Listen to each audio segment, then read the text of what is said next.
Hi, Louise. How are you doing?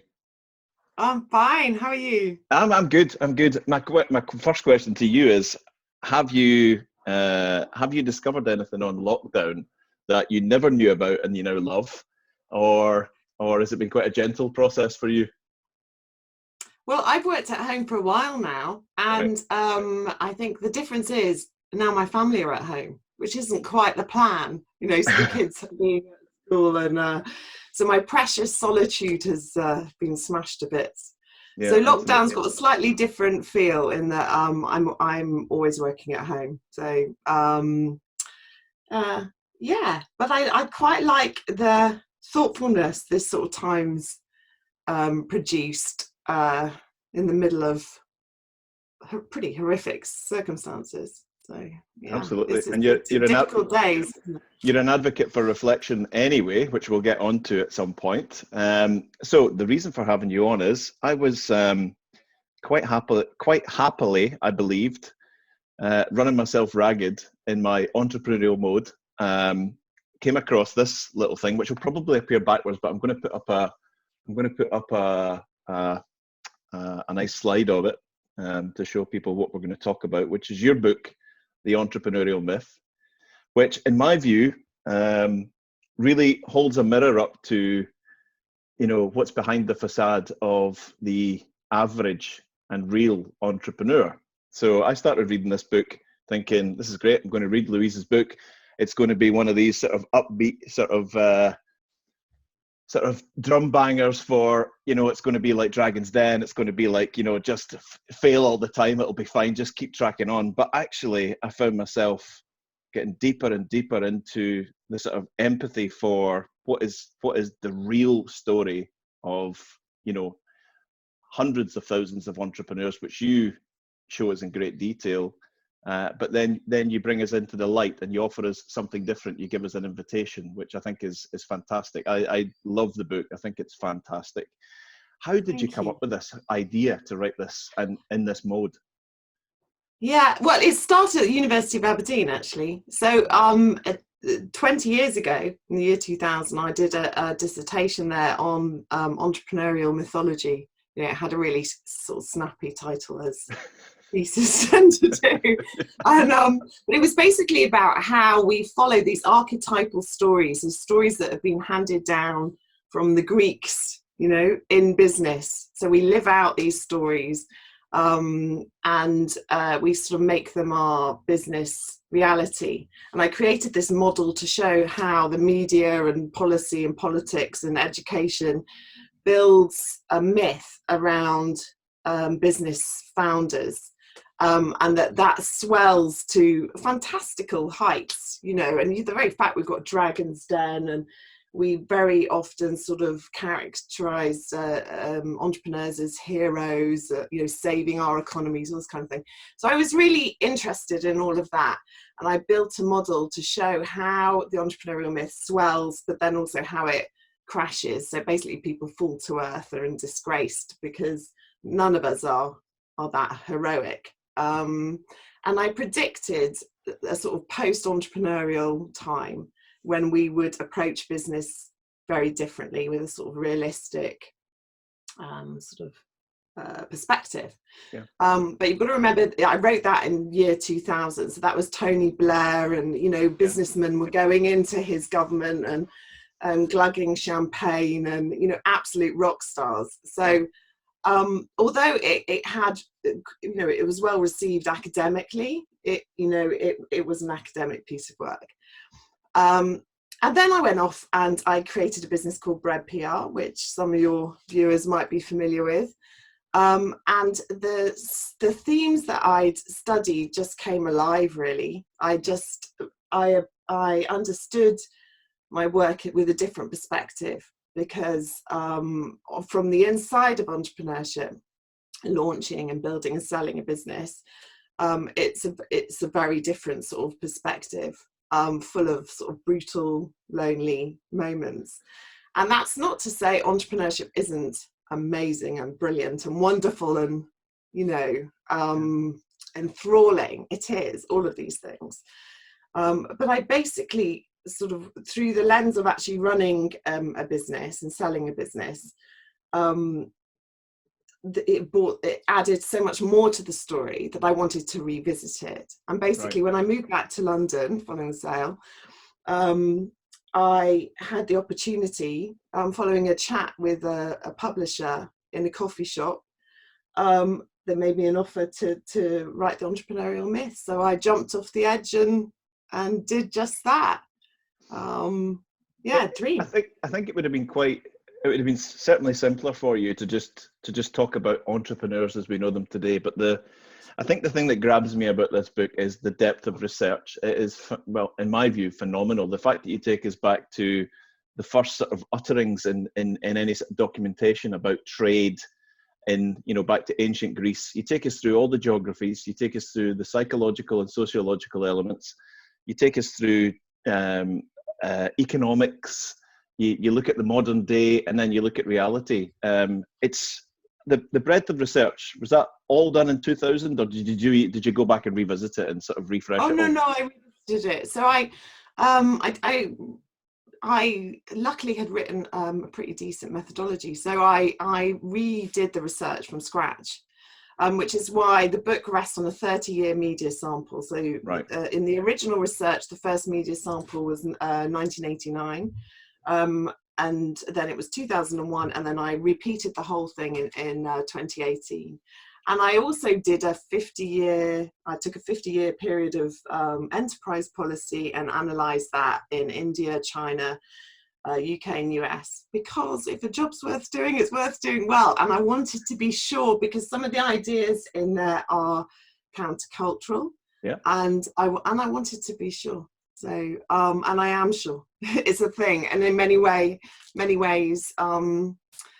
it's the book is I called it a manifesto because it's painting a picture of the future, but it's going to take a movement to get us there.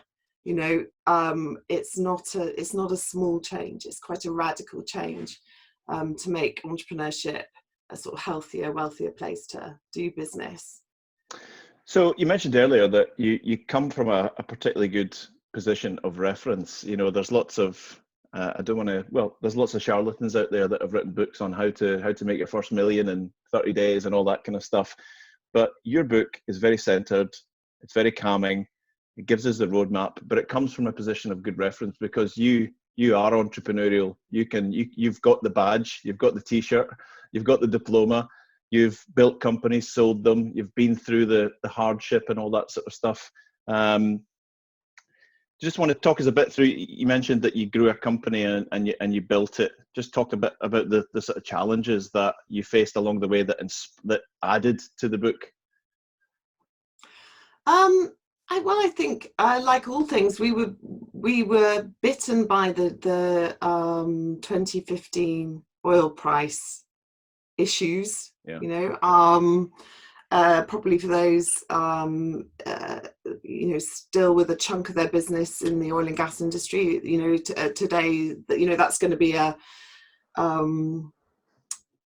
familiar sort of feeling. We were bitten by that a lot of our business was in that sector, and we'd made quite significant plans to expand, which we had to find a different route through, basically. So in the end, we sold to a competitor and expanded their business into the northeast of Scotland, and vice versa. We then had offices in the Central Belt, and it was a tough thing to sell the business, but it was the right thing to do. Sure. Do you look back when you reflect on your time growing that company? Were you a contributor to the myth? Yeah, absolutely. I mean, entrepreneurs, we play the game. We play the game, and I think there's nothing wrong with that. There's very good sort of psychological reasons as to why we do that, right? So we internalize these sort of stories and we live them out. And as a PR, we would deliberately play on that when launching businesses and launching characters into new markets, and we, you know, because it's tantalizing, that sense of conquering new lands and, you know, winning markets and business, and but there's enough sort of written really about the entrepreneurial romance, you know, that we all play on and that we enjoy. And in many ways, I call my book a love letter to entrepreneurship, because it's because there is that sort of kernel of exhilarating, intoxicating business at the heart of entrepreneurship. But the gap that's being created between the sort of media, political, educational portrayal of entrepreneurship and the messy reality of business does us real damage. So we know that entrepreneurs are significantly more likely to have mental health problems, and we know that there's a sort of stat of around 90% of entrepreneurial businesses will fail. And that stat is reinforced stateside, Harvard Business School research, but also from our own Treasury here in the UK. So this, and it's even higher for tech-orientated businesses. So we are the only sector that knowingly invest money, knowing that the majority of that will be lost. So this is not to say don't do it. It's to say let's do it differently. Yeah, sure. Because I think we should be outraged and challenged by that 90% figure instead of sweeping it away with entrepreneurial romance. Because if a entrepreneurial business succeeds, then society benefits, you know, from the tax, from the employment, from all those good things. If an entrepreneurial business fails, the entrepreneur's left alone really at their kitchen table with the weight of that on their shoulders. And my point is, what's the deal here? Why are we accepting only 10% of entrepreneurial businesses should succeed? And why are we expecting, you know, that this, or I suppose proposing that the solution to that is to churn businesses quicker, that we create more to fail more, so we have the right proportion that contribute to our economies? Why don't we just slow things down, have a think, examine what's going on, and recalibrate entrepreneurship so, well, for the health and wealth of us all? Yeah, sure. So with that in mind, you created the Real Business Manifesto, which is the light coming out. So you offer us the light at the end of the tunnel, which for some of us feels like a very long, dark, precarious tunnel. But this offers a real, I don't want to call it a roadmap because I think that downgrades it, but it's a proper manifesto. You encourage entrepreneurs to know, known for their courage, have the courage to be imperfect, aim for what you want rather than what you think others want, which is, you know, I absolutely get that, because there's a huge swathe of attractive, shiny things over there. And if you want some of that, I want to be like that, I'm going to go and try and be like that, rather than discovering your own what, where and why and going after that instead.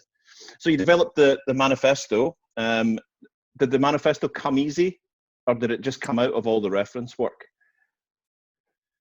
It just came out after significant reflection, I think, on, you know, what the problem was. So I took 6 months to look at the problem, and then as a sort of problem solver type, you know, thought about how could we change it. And it is, I like the word you used earlier, it is an invitation, it's not advice, right? Because it's a manifesto, because we need to generate a movement to change things.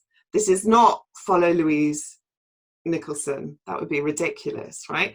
It's understand the ideas. No, it's like understand the ideas, have a think about it. Right, so my recommendation is like that we speak up, not that we network, not that we connect. You know, these things are important, but it's about changing the conversation when we do meet as entrepreneurs.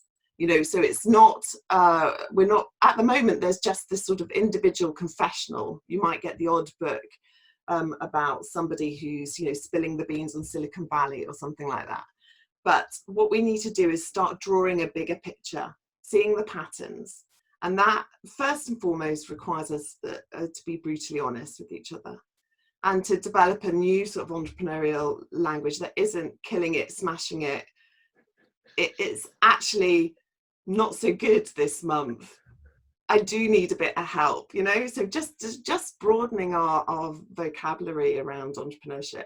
So the first thing is about speaking up. The second thing is, as you mentioned, is about reflection.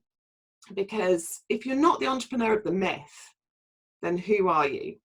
You know, can you take time? Can you schedule time to consider who you are in your business? You know, where you are in your business, who you're doing this for, you know, just a little bit of analysis. And in London, I was due to launch before lockdown a slow business club, right, just for this very purpose, for that sort of reflection. And we will be launching that online. Ultimately, we're just creating the materials to do that. But it's really important that there's that element of reflection.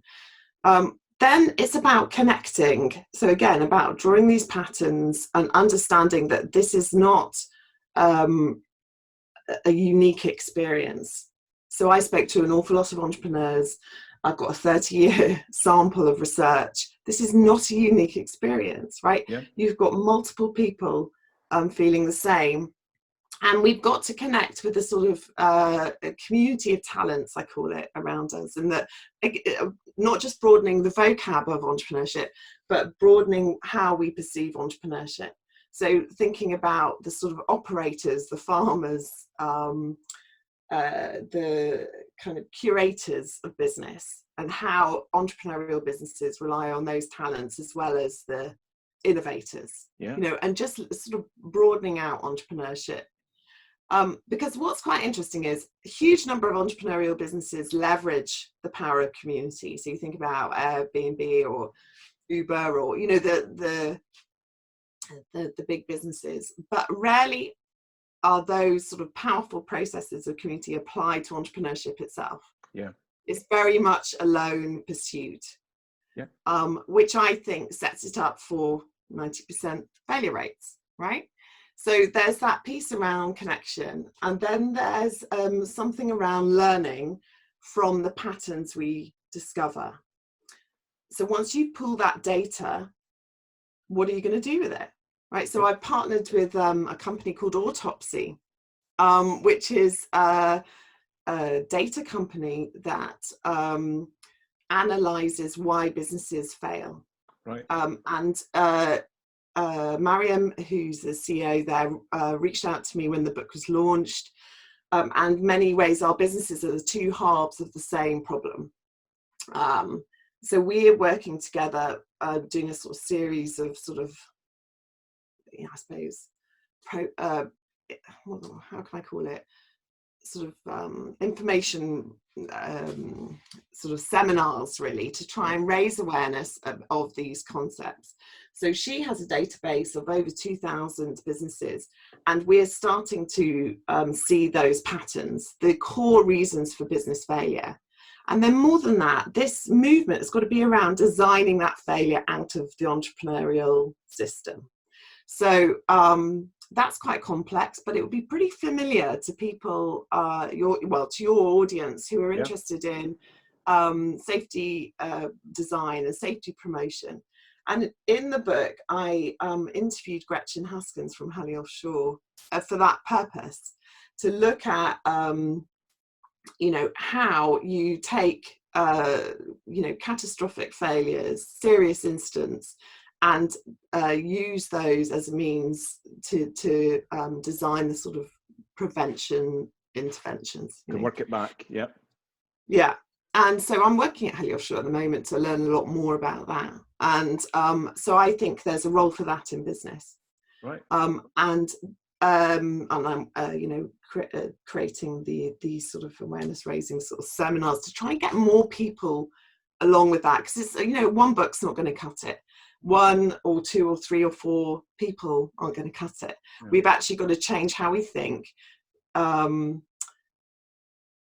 talk honestly, reflect who we really are as business founders, connect with the community around us, and sort of learn from each other's experiences. And then I think we stand a really good chance of driving down the business failure rate. And that's for all our good. You know, that will be for all our good. Who would you love to read this book? Who are you aiming it at? It is a love letter to entrepreneurship. So anybody with an entrepreneurial heart, anybody, and which is actually a terrible PR strategy, isn't it? But I think anybody who's interested on entrepreneurship, I'd love for politicians to read it, right? Because I think there's a whole piece in here about how social policy is skewed to the myth and not to the reality business. I would love educators to read it, because I think our business schools sort of sometimes risk churning out entrepreneurs of the myth rather than this sort of community of talents we need to have a really healthy entrepreneurship. And I'm really sort of, I suppose, wrote it for that person sat at their kitchen table, 3 a.m, writing the proposal, having to go out and tap dance the following morning in front of their own employees, never mind the clients. Just move I'm just going to move my tap shoes out the way. But you know, that's the person I have who's at the heart of this, because I think that's where the power comes from. Yeah, absolutely. And so it is about breadth of readership, really, because I am so keen to connect with people who recognize their businesses in this or recognize their own experience in it, and who are interested in joining me to do something about it. So the book is out there. It's available in all the good sort of. I made a mistake. I've got a little bank from our book collection of all the books that influenced me in my life. And during lockdown and in between doing these Crux casts, I'll go back, and some of them are 10, 15 years old. But that's the ones that really meant something to me. Genuinely, if I hadn't downloaded it electronically, the Entrepreneurial Myth would be in there, because I think there are many books that are written where you read them and go, well, that was great, and you chuck it on the shelf and it's, you know, never go back to it, and it ends up at the car boot sale. But some last the test of time. So you're asking us to start a movement, you're giving us an invitation, you're asking us if we are in. I think maybe there's something more about this.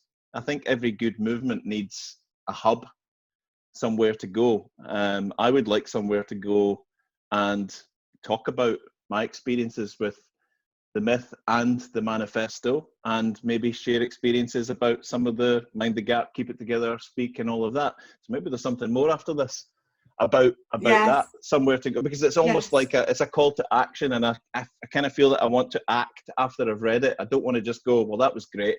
Yeah, she's right. I kind of want to go somewhere and be able to share experiences with these steps of the manifesto. So maybe think about that.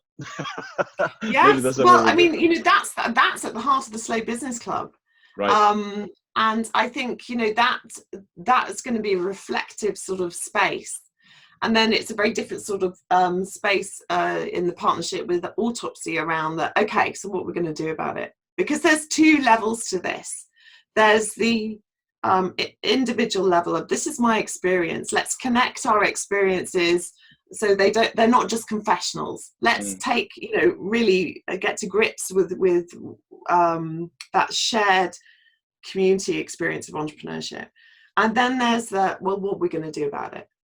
Yeah. And you know, it's no secret, you know, I've been pretty ill in the last year, and I'm searching around for the best way to do those two things. How do we provide a space for discussion, and then how do we make sure it's much more than discussion, that we're actually creating that movement for action? And you know what, totally open to ideas, you know. And if anybody watching this has a good idea about how we could do that, then, you know, call me. My details are on my website. Just get in touch, because this is not a one-woman show. No, certainly not. Certainly not. I think, yeah, I think the movement requires people to speak up in the first place. So, how can people get in touch? So the website is just your name. Yeah, Louise Nicolson, no H, louisenicolson.com. Perfect. And there's a free extract on there actually, so you can have a taste before you Dive sort of in. buy the book from Amazon or wherever you fancy. And there's also some sort of thought leadership stuff. There's some podcasts. And there's details about the Slow Business Club. There's details about 90-10 Switch, which is the initiative with Autopsy. But mostly, you know, just get in touch. I do not bombard email boxes, but it's literally, how do we do this? If you want to be part of that discussion, I would relish hearing from you. Very good. Well, I'm going to be back in touch at some point with some ideas once I've had my second go at the book. I'm halfway through my second go, but yeah, it's worth more than just a skim. There's something really, really meaningful here. It's been an absolute pleasure to talk to you, Louise. Totally appreciate. Thanks for doing the work. I mean, it's brilliant. So we now need to help you get the movement moving, right? Yeah. Thank you. Yeah. All power to our elbow. Listen, it's been a pleasure to speak to you today. Have a super day, and thanks for joining us. No, pleasure. Pleasure's all mine. Thank you. Bye-bye.